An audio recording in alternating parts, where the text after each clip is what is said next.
Sa kusog nga uwan, apektado ang Metro Cebu ug ang kalungsuran sa probinsya sa Sugbo tungod sa mga pagbaha.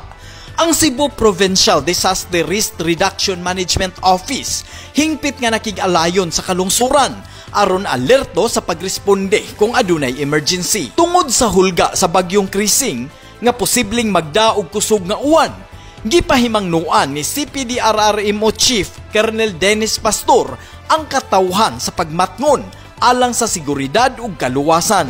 The PDRMO, under the instructions of the Governor, Pambari 4, will coordinate, will monitor, and in the event that assistance is needed, magpadala tag-assistance dito sa mga taong lugar.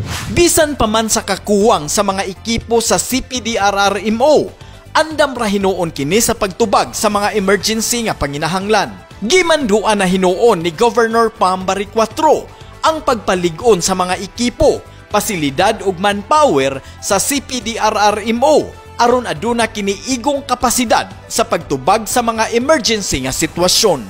Sa hulga sa bagyong Krising, nagpadayag og mensahe ang gobernador sa mga Subuanon sa kanunay nga mag-alerto, magmatngon ug mag-amping alang sa kaluwasan. Ako si Monching Auxtero, manginlabot og magpakabana tungod kay ato ang Cebu.